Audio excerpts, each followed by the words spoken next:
Some people, when they get hurt, scream, they cry, they confront, they explode. Nathan did none of that. When Nathan discovered that the two people he trusted most in the world had been betraying him for months, he did something far more dangerous. He smiled. He closed the phone, set it back on the table exactly where he found it, and went to make himself a cup of coffee. Because Nathan was an architect, and architects don't tear down a building the moment they find a crack. They study it, they measure it. They wait for exactly the right moment, and then they bring the whole thing down at once. This is the story of the most calculated, most precise, and most satisfying divorce revenge the internet has ever seen. No violence, no screaming, no drama. Just one man, 3 months of silence, and a plan so perfect it left everyone in the room speechless. Nathan and Claire met in college, both studying architecture. They were that couple, the ones everyone looked at and thought, that's what it's supposed to look like. Smart, driven, attractive, building their careers and their life together, brick by brick. They got married at 28. By 35, they had co-founded their own architectural firm. Small but respected, the kind of studio that wins local awards and gets featured in design magazines. No kids yet, they always said. One more year, one more project, one more milestone. Their social life revolved around a tight group of friends, and at the center of that group was Marcus. Marcus had been Nathan's best friend since freshman year of college, his best man at the wedding, his business confidant, the guy who showed up every Sunday for dinner without even needing to call first. To the outside world, they were the perfect trio. Nathan and Claire, the power couple. Marcus, the loyal best friend who was practically family. Nathan had no reason to doubt any of it, until the Tuesday evening in October, when Claire left her phone on the kitchen counter while she went to take a shower, and a message notification lit up the screen. Nathan wasn't snooping, he wasn't suspicious, he wasn't looking for anything. He just happened to glance at the screen as he walked past. The preview was enough. 4 words from a contact saved under a woman's name he didn't recognize.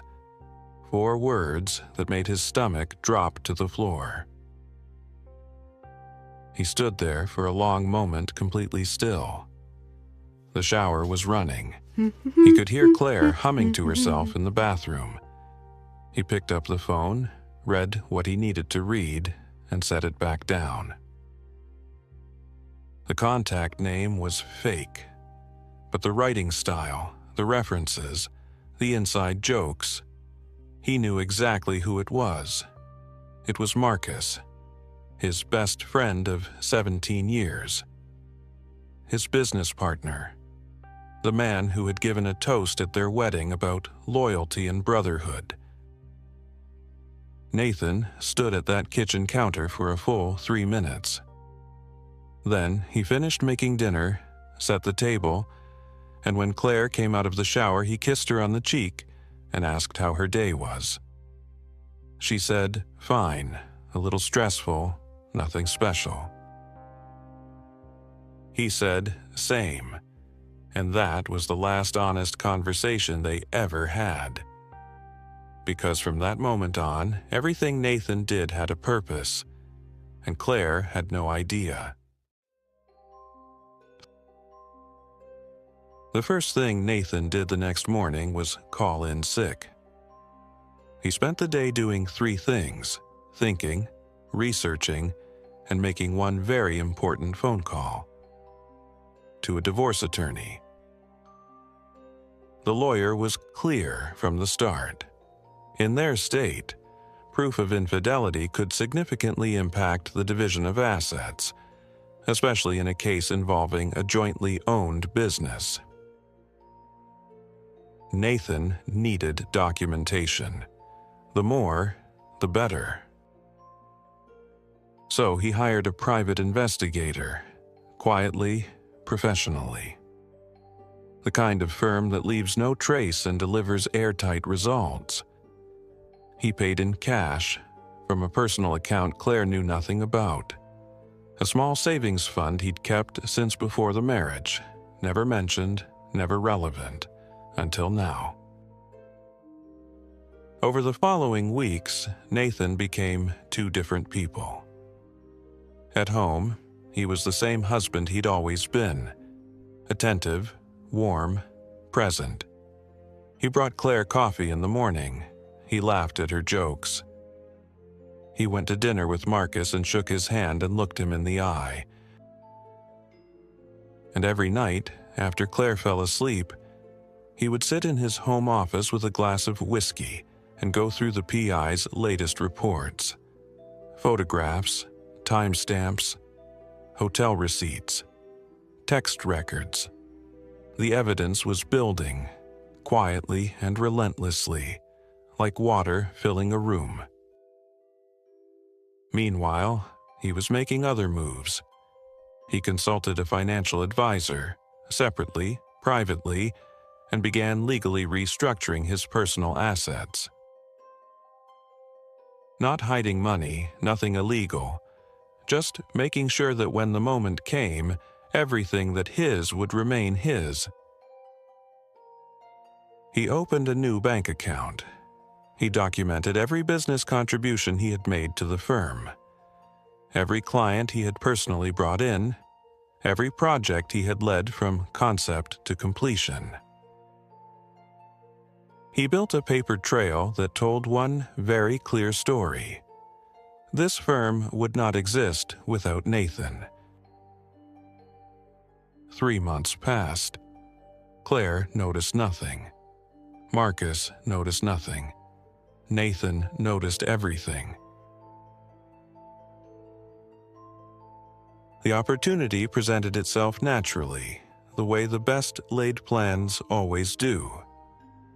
Their firm had been nominated for a prestigious regional design award. The ceremony was a black tie gala, the biggest event in their professional calendar, attended by clients, competitors, journalists, and everyone who mattered in their industry. Claire was thrilled. She spent weeks planning her outfit, coordinating the table seating, organizing the firm's presence at the event. Marcus, of course, would be sitting with them. Front table, best seats in the room. Nathan said, perfect, and he meant it, just not in the way Claire thought. 2 weeks before the gala, Nathan met privately with their firm's legal counsel. He presented his documentation, his contributions to the business, the evidence gathered by the PI, and a formal proposal for the dissolution of the partnership. The lawyer reviewed everything carefully and said, "This is airtight." 1 week before the gala, Nathan met with a real estate agent. The house they lived in had been purchased jointly, but Nathan had made 70% of the mortgage payments, documented, provable. He knew exactly what he was entitled to, and he knew exactly how to get it. 3 days before the gala, he packed a bag. Not everything, just the things that mattered. Documents, hard drives, personal items, the watch his father had given him. He moved them, quietly, to the apartment he had already signed a lease on. A clean, modern place on the other side of the city. His name only. His space. The night before the gala, he sat alone in the apartment and went through the plan one last time. Every step, every contingency, every word he was going to say. He slept better than he had in months. The venue was stunning. A converted industrial space with exposed beams and floor-to-ceiling windows, filled with the kind of people who spend their careers designing beautiful things. Nathan arrived with Claire on his arm, smiling. Marcus was already at the table, waving them over. The evening unfolded like 100 evenings before it. Cocktails, small talk, industry gossip. The kind of dinner conversation that sounds important but means nothing. Claire was glowing. Marcus was charming. Nathan was present, attentive, and completely calm. The award was announced midway through the evening. Their firm won. The table erupted. Claire grabbed Nathan's arm. Marcus slapped him on the back. They went up to accept together, Nathan, Claire, and Marcus, standing at the podium in front of everyone they knew professionally. The applause washed over them. Nathan stepped up to the microphone last. He thanked the organizers. He thanked their team. He thanked their clients. Then he paused just for a beat, the kind of pause that makes a room go quiet without knowing why. And he said, "I also want to take this moment to make a few announcements." Claire looked at him. Marcus looked at him. The room waited. Nathan said, "After 12 years, I will be stepping back from the firm. My attorney has already filed the dissolution paperwork, which my former partners will be receiving first thing tomorrow morning. I wish the firm all the best in its future endeavors." He set the award on the podium, straightened his jacket, and walked off the stage without looking back. Claire caught up with him in the lobby. Her face was a mixture of shock, fury, and something that looked almost like fear. She grabbed his arm and said, "What is wrong with you? What was that?" Nathan reached into his jacket pocket and handed her an envelope. Inside, the divorce petition, already filed, and a selection of the PI's photographs. He said, "My lawyer will be in touch. Have a good evening." He walked out into the night air, got into the car he had booked in advance, and left. Behind him, through the glass doors of the venue, he could see Claire still standing in the lobby. He didn't look back. The next 72 hours were, by all accounts, spectacular. The dissolution paperwork landed on Marcus's desk the next morning as promised. Nathan's lawyer had already filed motions protecting his share of every client account he had personally managed, which was most of them. Because here's the thing about being the person who does the work while someone else takes the credit. The clients know. They always know. Within 2 weeks, 4 of the firm's biggest clients had reached out to Nathan directly. They weren't interested in working with Claire and Marcus. They were interested in working with him. Nathan started his own firm 3 months later. Leaner, cleaner, his name on the door, no partners. Claire and Marcus stayed together for about 8 months. Then Marcus left her for someone else, because, as it turned out, loyalty had never really been his strong suit.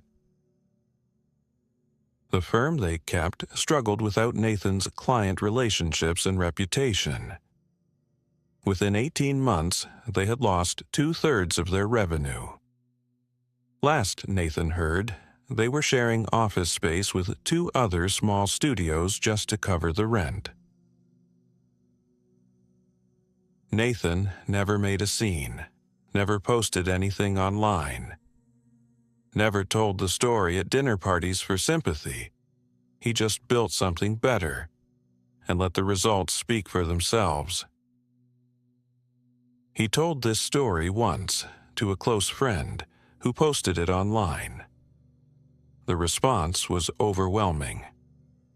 Thousands of people who had been betrayed, cheated on, taken for granted, all of them saying the same thing. This is exactly how it should be done. Because the most powerful thing you can do when someone underestimates you is not to prove them wrong in the moment. It's to wait, to plan, to build, and to make sure that when the moment comes, there is absolutely nothing they can do about it. Claire thought she knew Nathan. She knew the husband, the partner, the man who brought her coffee in the morning and never raised his voice. She never knew the architect, the one who could look at a broken structure and see with perfect clarity exactly how to take it apart and exactly what to build in its place. If you made it all the way here, thank you. Honestly. Stories like Nathan's remind me that the most powerful revenge isn't loud, it's patient.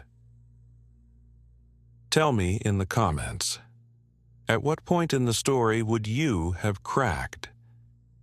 Because 3 months of silence sitting across from the man who betrayed you every Sunday at dinner. That takes a level of self-control most of us can only dream about. If this story hit different for you today, drop a like. It genuinely helps this channel more than you know. And if you want more stories like this one, real betrayals, real plans, real justice, subscribe.